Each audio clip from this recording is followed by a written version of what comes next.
And when you look at the foundation of this bill, there's a picture that's circulating around of the governor as he signs it. Several of the people in the picture are outspoken critics of gay existence.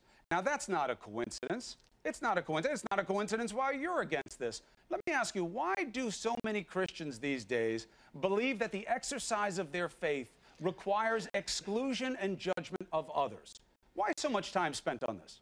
What is your compelling interest of your faith that says you can't serve gays as a business? Where is that? Some people have a sincere, conscientious belief that marriage is defined as the union of a man and a woman. In fact, a majority of Americans believe that. 53% of Americans in a recent poll said, I believe marriage should be defined only as the union of one man and one woman. And this I have is a not poll a fringe that I can position, put up right now position. that says the majority of Americans believe it should be legal. And you can have it. When, put the poll up. When There asked, it is. So what? When asked if they agree or disagree that government should leave people free to follow their beliefs about marriage as they live their daily lives at work and in the way they run their businesses, 81% of Americans agree with that. And so even in the context of this example as we both this know, is an 81% position. As we both know, popularity is not the ultimate arbiter of what is right and wrong in protecting rights under the Constitution.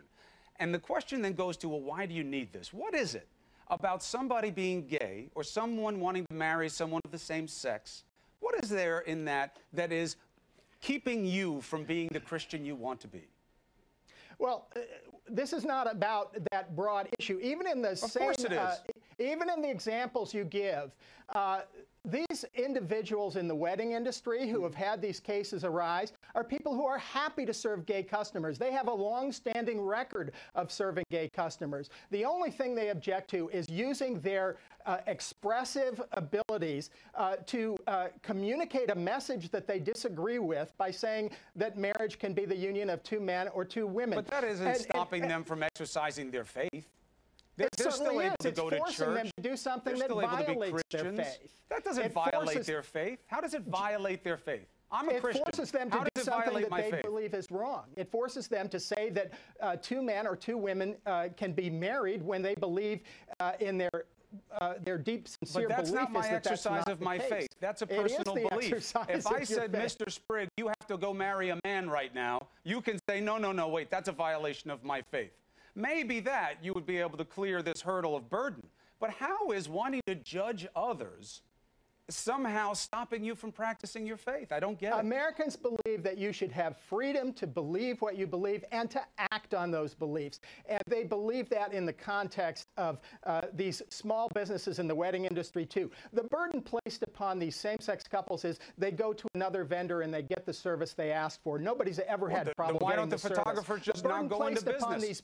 If you don't want to treat everybody the same way, then don't go into business. Violate their beliefs or go out of business. And that's a much heavier burden. Or to face punishing crimes and punishing fines imposed upon them or criminal sanctions imposed upon them by the government. That's an overwhelmingly heavier burden. But we haven't seen that happen either, right? We're on the verge of seeing it happen with a florist in Washington State, with a baker in Oregon. We're very close to that. But when you are thinking, look, I know how you and your organization feels about gays. You don't like them. You find gay lives to be a choice and to be disgusting. I have you quoted saying it.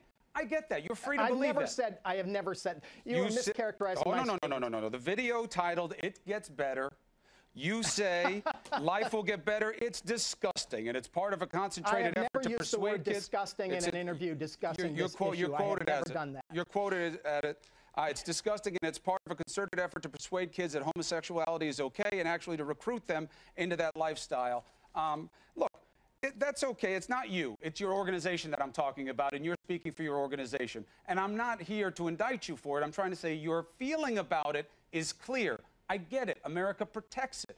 But your faith as a Christian is not in any way infringed in terms of its free exercise by allowing others to express themselves.